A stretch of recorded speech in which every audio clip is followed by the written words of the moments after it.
I want to welcome you to another episode of Beyond the Surface Radio. I'm your host, Dr. Wanda J. Evans-Brewer, and I have the pleasure to be seated with Nathaniel Jackson, someone I interviewed earlier in 2013. And I told him I was going to have him back because he stirred my spirit with the topic of the emotionally absent father. And I was sharing with Nathaniel earlier that I actually had been exposed to that sort of personality, that type of father, but I really didn't know how to label it until I sat down with you. And even my friend from grammar school, Edward Womack, had at different times discussed his father with me, who was like an award-winning father in Detroit. You know, he went through the ranks of the police, all the way up to the point where he was, basically in a couple of pictures with, George Bush Sr., where he got that much respect as an officer. And even with that, he still felt disconnected from his father. So I find this to be a vital topic. And I want to begin again with you just explaining why this is paramount in your spirit, why it floats to the surface. The reason why it floats is because it prohibits us from having a very positive relationship. Originally, when we first spoke, it was about love, the relationship between a male and a female, a man and a woman. And the problem comes from us not being able to understand what a woman needs, understand emotionally what we need. Right. So what we tend to do is we downplay our emotion, we downplay your emotion, and we create another emptiness within a relationship. So then when we get out of one relationship and start another one, it becomes now an issue between man and female versus our own inability to understand what we need as human beings. I told you I did a little research just because I wanted to see how much thought was around this topic. And one of the things that the research revealed is that, in particular, black boys, that they have a perception of when they've been exposed to an emotionally empty father, that they somehow will float above it, and it will not affect them in their relationships. The other thing was that the other camp they fell in was that they just became very maladjusted. And so a lot of the manipulative, usury, take advantage, abusive kind of behavior showed up, and most of it showed up with the onset of dating. That's where it flowered, and that they, in particular, found themselves very attracted to needy women. That seemed to be a really good ground for them to express all these other hurts. Yeah, the reason why we tend to go to the needy woman is because of our need. The other part is that how can you date someone that knows what she wants, knows how she wants it, and you, on the other hand, you don't understand. And so deep down inside that you don't have that ability to give. So why would you... How do you know deep down inside? What is it that is in you that cues a man in that he really doesn't have it? Insecurities, because we can't communicate, and we know deep down inside we know. How you know is because we all have. I had a recent conversation with one of my vendors, and I think the young lady was maybe 25, and she was dating a young man. She has 2 kids, and he has none. Okay. And so when the kids would go be with their dad, she explained that she just needed some time alone, but he didn't understand why she needed that time. And at the same token, his reply would be, well, you have 2 boys, you don't have time for yourself. And see, that's that neediness. Mm-hmm. Because no one has ever taught him that a woman is human.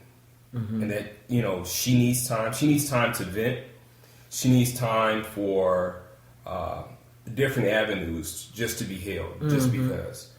She needs time for the intellectual stimulation. Mm-hmm. She needs time for herself, just to be alone. And it's not that she's turning us away. It's just that she needs to reflect upon herself, her soul, her energy. And so for us as men, we have a hard time because we were taught at an early age that, a man must do X, Y, and Z, and that the woman is there for him at all times. And that's a lie. And so we saw our mothers. It sounds like a flunky, too. Absolutely, and that's what it is. So we saw our mothers tend to our needs.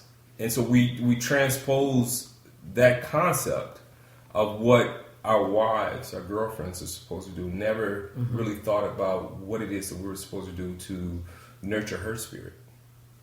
So it sounds like without a healthy relationship with a man, sometimes men evolve into kind of takers. We look for a mama. We become mama. Yeah, but your woman can't be your mom. The other conversation that I had was that we one of the responses from her and another lady that was off to the side was that men say that we don't understand women, and we do because we have mothers. But just like what you said, we become takers. So instead of thinking about what it is that we're supposed to give and what is it that I'm receiving that I can reflect back, the only thing we're thinking about is what can I get out of this? Absolutely. What can I get out of this? Is this also true in love? Because there are men who legitimately love their partner. I mean, they do a terrible job showing it, but they love them. Yeah, I don't think that because we lack that love from our fathers that we don't have the capacity to love.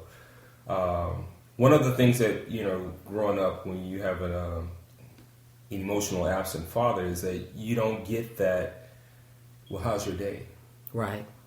So you don't know how to communicate. So you're saying that, and see, women tend to get that, right, and fight for that, right. So you're saying that the man doesn't even have a concept of what that is. No.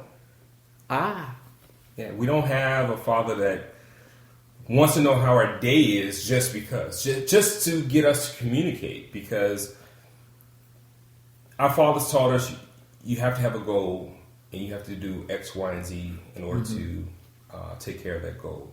And then, he teaches us about the animals, the birds and the bees, and he says, you see that lion, he has a mission, so therefore he's going to do that mission. But he never teaches us, as human beings, there's other missions in life, right? To be able to communicate. And that's the reason why 9 times out of 10, if you talk to a guy about watching a movie, if you ask him to explain the plot, most of the time he can't. Yeah, I've experienced that many times. Yeah, he has his ability to communicate was cut off at an early age. That's to hear the term "cut off." That's painful. It really is. Because I see why they use the term maladjusted, because it's just you're really unlearning what you've learned. Right. That's a lot of work. Right. I mean, it can be done. It's done every day. But you're saying that men oftentimes have to unlearn that. Or if that, it has to be almost rebuilt. Well, let me take my my life experience. Okay. I turned 40 or started to date this one lady, and she brought into my life everything that I was missing. Okay. And what I mean by missing is my personality trait as a Capricorn is X, Y, and Z. And this young lady was very sociable, and that's not part of my trait. But I enjoyed that, and without her, I would have never been able to experience that. And are you saying to me, up until 40 years old, that hadn't been challenged in you by a woman? Never been challenged. So you just set the tone for the momentum of the relationship. Absolutely. And they just followed it? Well, I chose needy women. Who would go along with your program. Absolutely. Oh, I see what you're saying. Right. So once again, we get back to... your fallacy of life is what's going to control who you bring into your world. So, and deep down inside, I knew this was my weakest point. So why would I go out for a strong woman that loves to be sociable and do all these different kind of things? Because then you would have to adjust. Absolutely. And Nathaniel wasn't getting ready to adjust. No. Well, I thought it was interesting that one of the other things it talked about with the black male with the emotionally absent father was that part of what continues to be missing is a desire for approval. Right. That desire for approval, as much as you can have a mother's love, is still very strong in him. That need from a man, right. In particular, it should really be his first love, his dad. Absolutely. So, it made me reflect on Tupac. It made me reflect on at that time, Boys in the Hood was very groundbreaking, right. and looking at the difference between Ice Cube's household and Lawrence Fishburne, the way he was raising his son. It said because a lot of people didn't get some guys and gang banging in California. What's the big deal? But actually reflecting back, I'm like, oh, there was a lot packed in that movie right. about male relationships, exactly. and then it made me Absolutely. think about South Central, just the need for that man to hold his son, right. to break the cycle, and him coming to a truth in that and right. accepting that. Right. Okay, with that desire, so you get this guy, you all are building this life, you have family, you whatever, and that desire is still in him. What can a woman do about that? He has to reflect. He has to find that desire. What happened with me was a year and a half had passed and we had broken up mm-hmm. and parted. And I began to reflect on what brought me happiness. And wow. I wasn't a talker, but with her, we talked all the time, mm-hmm. hours. And not just one time out the day. When we went out, it's certain things that in every problem, any problem that we have, there has to be self-reflected, and you have to want to change. You have to want to do the reflection. Exactly, yeah. Mm-hmm. And the joy that I had with this young lady made me really, truly understand.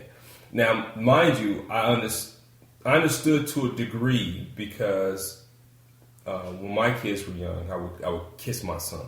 Mm-hmm. I would hold him. I would hug him. And I had reservations. Each time that I would do it, I would have reservations. I remember you sharing it with me that you felt uncomfortable with exactly. Even when we wrestled, I have this thing with him where I would hold him down and kiss him on his face.